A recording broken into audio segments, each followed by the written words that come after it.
Alrighty guys, we're back for some Mardu Cult, and this is a deck based around Oni-Cult Anvil, but generally speaking you usually see this in a Rakdos build, right? Well, this is in a Mardu build, so we got white in here for some Rite of Oblivions and Wedding Announcement, but also for a little bit of Oriq Overlords as well. We're mainly playing the Overlord in the deck for Awaken the Blood Avatar though, which we'll go over here in just a second. Guys, for anyone who doesn't know, I'm Red Cat, and I play aggro decks and any decks with red in them as well. And I'm not gonna lie, I'm a little bit intimidated by this deck. It looks like it's gonna be a difficult one to pilot, and I'm not 100% certain. It might end up being really easy, but I also feel like this is going to be a really easy one to miss lethal damage with. So we're just going to take it into some normal play mode and get some practice in with it, right? So what do we got in the deck here, guys? We got some Shamble Buddies. We got 4 Voldaren Epicures for the blood tokens. We got 4 Deadly Disputes, 4 Rite of Oblivions, 4 Bloodtithe Harvesters, 4 Oni-Cult Anvils, and 2 Meathooks. You could totally fit more Meathooks in if you really want to. 3 or 4 is usually what people run in this current format, which makes a lot of sense. There's a lot of creature decks that you just want to make cry right now, and Meathook does that very well. But only 2 of them because I'm not a monster. Just kidding, of course. I honestly couldn't find the room for a third one. We have 4 wedding announcements, and we have 2 soul transfers. Speaking of the room for the third Meathook, right? I really wanted to play with soul transfer, and see how it goes. So you get to choose one, but if you control an artifact and an enchantment, you may choose both, which is pretty cool. I don't know how often it's going to happen, but we do have a bunch of ways to get artifacts, and we do have enchantments in the deck between the Meathook and the wedding announcement. So I don't know, that could be pretty sweet to be able to do both of these, but it's essentially sorcery speed, exile target creature or planeswalker, which could come in handy, but most of the time, you know, our main removal is going to be the Rite of Oblivion. On the top end, guys, we do got the Oriq Overlord, so it is a double strike 2/4, which is pretty cool, and the Magecraft ain't half bad either. Whenever you cast or copy an instant or sorcery spell, return target non-legendary creature card from your graveyard to your hand, potentially giving us our Shamble Buddy back, our Epicure, our Bloodtithe Harvester. That's pretty sweet, right? And for the instants and sorceries in the deck that can actually activate this, we do got 10 of them, I believe, just right here. So if we ever do play this out as the creature, there are plenty of ways to get our creatures back, right? Wait, let's organize these real quick. There we go. There's our creatures that we can bring back with Oriq. There's the instants and sorceries. We got our enchantments, our artifacts with our Oni-Cult. But yeah, we're really playing this here for the Blood Avatar, right? As an additional cost to cast this spell, you may sacrifice any number of creatures. This spell costs 2 less to cast for each creature sacrificed this way.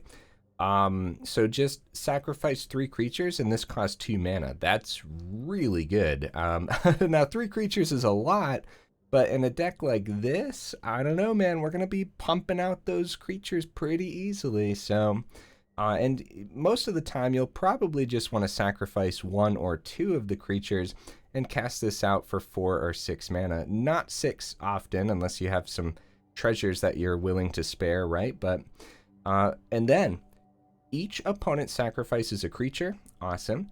Create a 3/6 black-red avatar creature token with haste. Don't forget the haste. I remember when this card first came out, and I completely forgot that it also had haste on it. And whenever this creature attacks, it deals 3 damage to each opponent. So that's a quick way to round up the game, especially if by this stage in the game you've just devastated the opponent's board and you're just like swinging into face for 6 damage with this one card. Yeah, so that's the deck, guys. We pump out some constructs with our Oni-Cult. We just flood the board essentially with Oni-Cult and Wedding Announcement, and hopefully getting a bunch of early game value as well. Mana base, guys, we do get the Hive of the Eye Tyrant here, and everything leans towards black, I believe, except for the Needle Path. The Needleverge? Yeah, Needleverge Pathway is the only one, because sometimes we want to play Epicure on turn 1. But yeah, that's the deck, guys. Let's go ahead and hop into some normal play mode and see how it goes. Like I said, I'm a little nervous.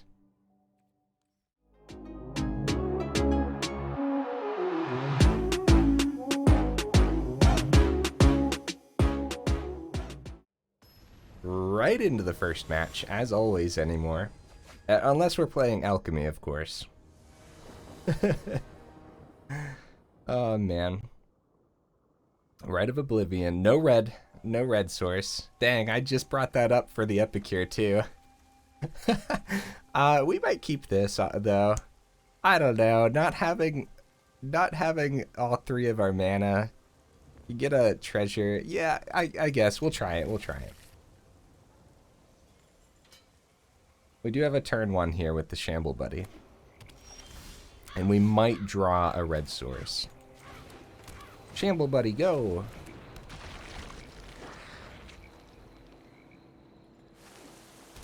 Okay, what's, doesn't look like ninjas if they passed already. Oh, another, Shambling Ghast. Nice. I'm gonna try to swing first. You know, Shambling Ghast is not the best target for an Infernal Grasp. I gotta be real with you. Oh, it is potentially... Okay, walked into that one. How about it? Definitely treasure. I was double checking, making sure that that had enough toughness to survive there. So at this point, Oni-Cult is looking pretty spicy.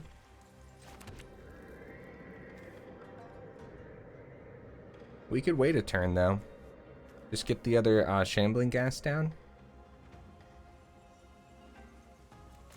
Yeah, I'm gonna wait 1 turn because I want to see what we draw. And if the other Shambling Ghast ends up dying to something... I don't know, another treasure would be good, right? Just kind of... Oh, that sucks. We did lose our red source into the grave from the Soaring Thought Thief. Dang, that hurts my feelings. How dare. So they keep everything open again. I'm scared, bro. I mean, I guess we attack in because I don't mind the other treasure. Rite of Oblivion's a sorcery, though, so it's not like we can sack it to... Nope, okay. Okay.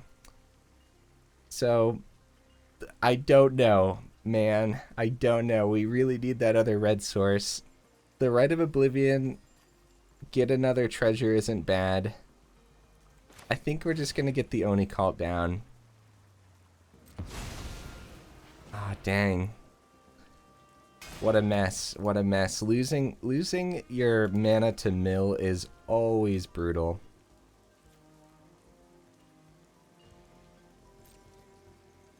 Yeah, the reason... So, our other red cards are what give us the artifacts to start getting the constructs onto the board and stuff, you know? So we really need to see that. Oh no! Another red source to the grave! How could you, opponent? So, we could have gotten rid of the Soaring Thought Thief last turn, right? And got another treasure. But then they could have flashed out another Soaring Thought Thief as well. Hive of the Eye Tyrant. Man, that's brutal, man. Alright, so how this is going to work is we're going to Rite of Oblivion, the Thought Thief, and hope that this isn't a simple Jwari disruption here. Create that treasure. We don't really know what the opponent's playing at this point. Like, I thought rogues and ninjas maybe, but then they're not like playing anything on their turn. They're just kind of holding out, which is actually like more scary than them playing cards. Deadly Dispute. I'm so confused. I don't understand. So I think we want to get the Epicure down here.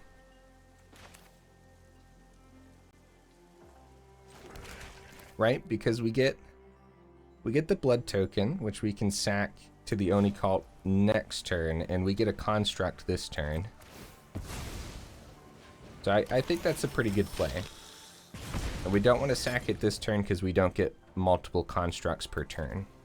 That would be ridiculous if we did.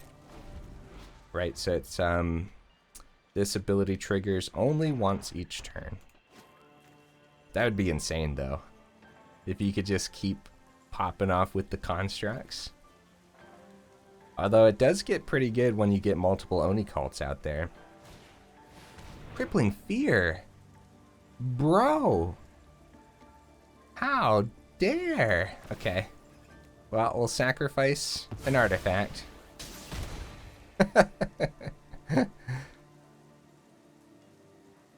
Get that extra through. Hey, a red source. Let's go, guys. Let's go. We got there. We just had to survive long enough. Honestly, we were able to play it out, which is really, really nice.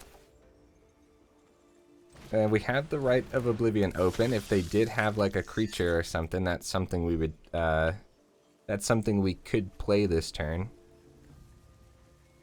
So, I mean, it's gonna be get rid of a blood token, get a construct. And I'm gonna do it this way instead of discarding anything in our hand, because both of these might come in handy. We do have the other blood token open if we really want to.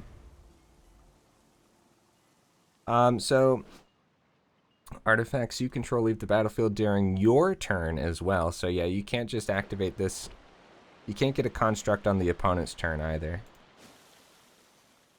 Just double checking. They were very safe while making this card, but it ended up being a pretty good card anyways, huh?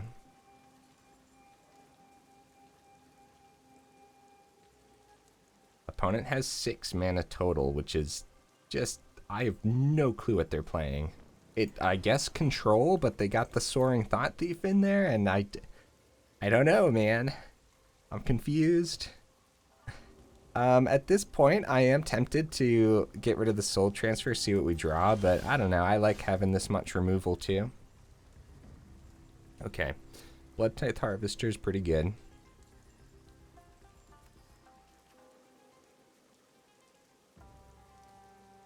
Okay. Yeah, like any creature right now is pretty good. Except for the fact that they could have another Crippling Fear just waiting to come down.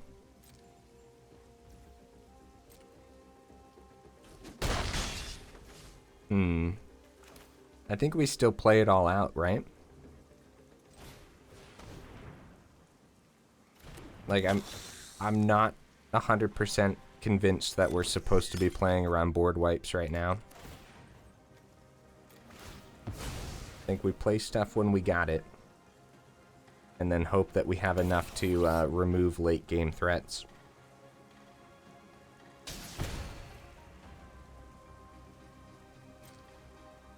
What's the opponent got here? For 6 mana. Whoa, okay, this is rogues? Okay.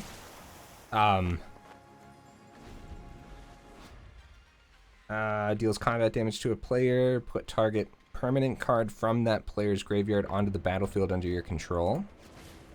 Oh my. Okay, rogue class. Okay. Okay. Some instant speed removal would have been nice in this deck too, I guess. Just over here holding on to my sorceries. I mean, Soul Transfer we don't have enough mana open for anyways, but...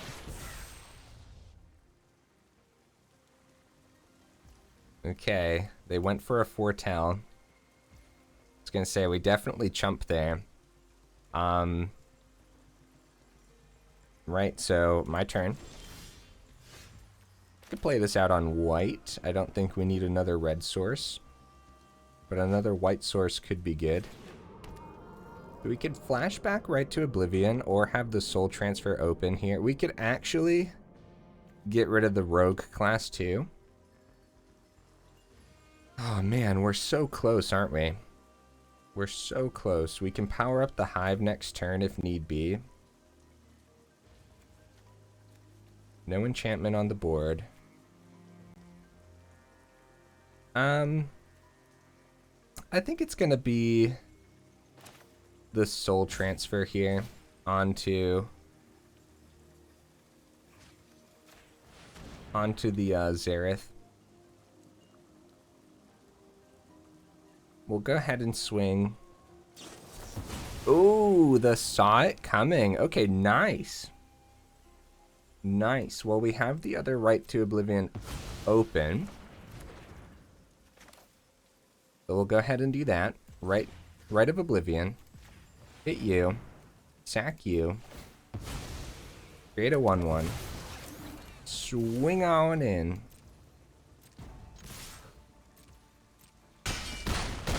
And we can keep the Oni-Cult open here. Oh, GG opponent. Oh my. Yeah, I'm not gonna lie, guys. I stayed thinking that entire match. I did my best. Because sometimes, because I play aggro, sometimes it's easy to just like I don't want to say stop thinking, because aggro decks can be quite difficult sometimes as well. It's more so you can kind of sit back and let the cards do the talking sometimes. But that's also just because that's what I'm most comfortable with too. What about you guys? Where are you most comfortable in Magic? I bet there's a lot of people who have that feeling with control decks too. Like just sit back, relax, let the cards do the talking. This is a much better hand than the last game. And it's completely safe to just play the mountain out, get the Epicure down. And we probably play... Ooh, the Overlord is in the hand. That's exciting. So we'll start with a swing. Okay. Probably want to save this as a white source, maybe. I don't think we need double red. We'll get this down on black. Get the Bloodtithe Harvester down. At this point, opponent is out of here. Okay, I mean, hey, I need the weekly win, so... I guess he didn't want to play against a vampire deck, but we find... Opponent, I was gonna awaken the blood avatar at some point. Dang, man. We've been seeing a lot of this in normal play mode, where the opponents concede really early. Yeah, awaken the blood avatar. It looks really sweet, doesn't it? It looks like it's one of those cards that was just waiting for the right deck to come out, which is why I'm surprised. I went ahead and I checked some decks online and whatnot. That's why I'm surprised I didn't see anyone put it in with an Oni-Cult Anvil deck yet, because it's so easy to dish creatures onto the board. Another hand without a red source, but this one is definitely keepable because we got the Deadly Dispute, the Shamble Buddy. We know from that first game that we can survive off of the treasure tokens when it comes to our red mana, so. And being able to get multiple treasures with the Deadly Dispute combo is just, oh, there we go. There's the Blood Avatar. So we'll get this down on white. Swing on in. End the turn. We got the classic 1-2 combo from Orzhov here. Slaughter Specialist. Oh. Well, I'm gonna do this now. Before they get benefit from this. We want a couple treasures. Okay. Okay, we got a red source anyways. Both of our meat hooks are in our hand. Play this out on red. We don't want this to get too powerful, but we do have ways to exile it if so. So I don't mind going Oni-Cult here. Instead of, like, I don't know, something crazy like Meathook for 3. Like, we just don't need to do that, I'd say. I don't want to spend both of my treasures there either. Getting a construct could be good. Only get the one construct, though. Bloodtithe. I don't know. What do you guys think? I say we hold back here. I say we hold back, but it is worth doing this to get the construct. No attacks. That Slaughter Specialist could be very, very dangerous, though. Because, actually, that's like one of the worst cards you could imagine against this deck. Like, every one or more creatures is draw a card. Okay. Okay, Rite of Oblivion. Okay, that's a really good draw.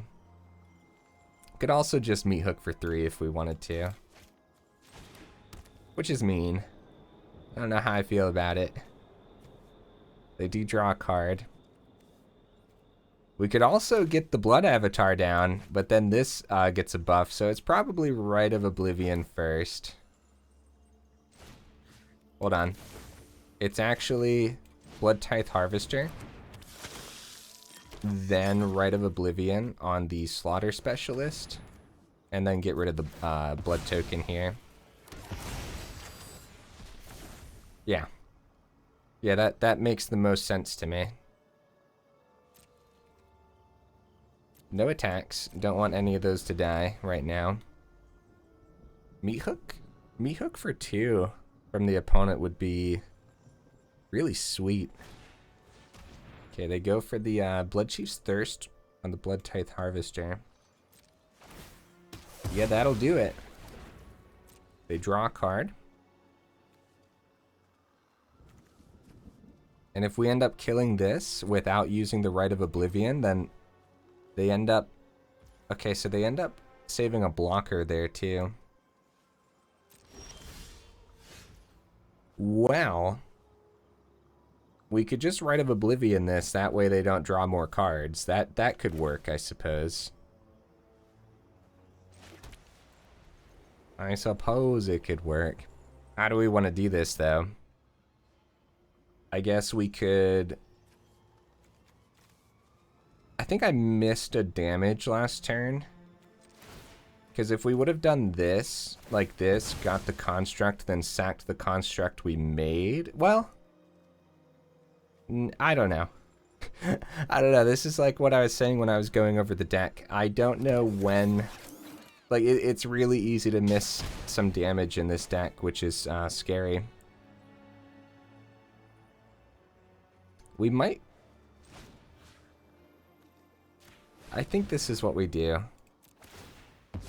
This makes the most sense to me. We, like, their deck is, like, specifically crafted to go against this deck. And I don't like it. We have to try to get rid of those cards that's giving them a lot of value. And they still draw because our creature was sacrificed there, which is insane to think about. Like, look at how many cards they have in their hand. Oh no, another opportunist. Okay, we just got to go for the damage here, I think. There's just, yeah, that's a lot.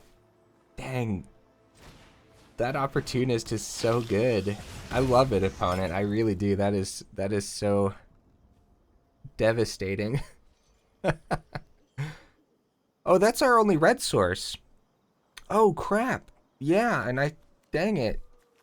I thought we were only going to need that one red source. I kind of messed up there, guys. Now I'm tempted to ditch a Meathook and see what we get.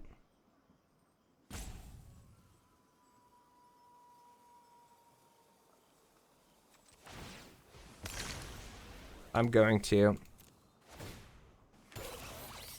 Oh!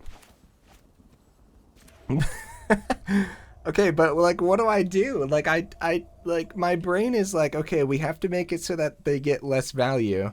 But like, I don't know. I just want to play the Blood Avatar. I'm going to be real with you guys. At this point, it's looking pretty good for the opponent. 1, 2. I don't want the Epicure in the grave necessarily, but I think that is the one we choose. 1, 2, 3. Resolve. Yeah, get your cards. Okay. Swing on in. And we'll get that extra damage through before they decide to Meathook. That's cool, man. That's cool. The problem is they have so many extra cards from our deck, guys. Oh my goodness. Do they have the removal required to survive here? They sure do. Power Word Kill gets rid of our avatar. Another one. Wow. Okay, well, oh, Wedding Announcement. That's a really good draw.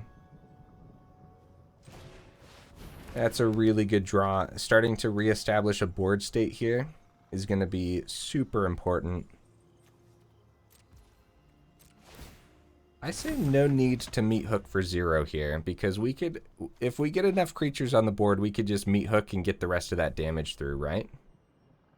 Whenever a creature you control dies, each opponent loses 1 life. So all we got to do is get to that point. You know, get the Meathook down, maybe ditch the Anvil, because that's an extra damage there. You can sacrifice an artifact, which includes the Anvil, which is really nice. Invoke Despair. Oh no. Our Wedding Announcement, guys. Oh crap, that's so bad. Oh crap, yeah, the opponent is still in this for sure. I mean, that's what happens when you give the opponent a lot of cards, right? So we have 6 mana, which means if we didn't lose that creature, we could have swung in with the Awaken. I don't think we just drop the Oriq here, do we? Because they probably have the removal for it. We want to surprise them with the Awaken, which slips that 3 damage through, even if they get a bunch of blockers down. So yeah, we're kind of just waiting, hoping we can surprise them with the Awaken and get that 3 damage through, then ditch the Oni-Cult Anvil. Another Opportunist? Get that card out of here, opponent. Oh my goodness. Sedgemoor Witch as well. Well, our Meathook's looking good now, so that's good, I guess. Okay, we got a land. 1 more land and we can just outright cast the Awaken the Blood Avatar. So let's go Meathook for... They have 1 black source open. What could that be? It's gonna be... I'm gonna be crazy. We're gonna go Meathook for 4 and keep 1... We're gonna keep 1 black source open too. Gain a little bit of life. They draw a card. Well, what does that matter at this point, right? Oh my.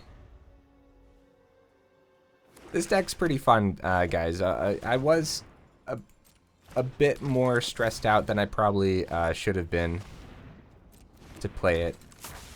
Like I said, it's mainly because it seems really easy to miss that lethal damage, but it's not that bad. It's not that difficult to play at all. Oh, nice. Okay. Okay, good.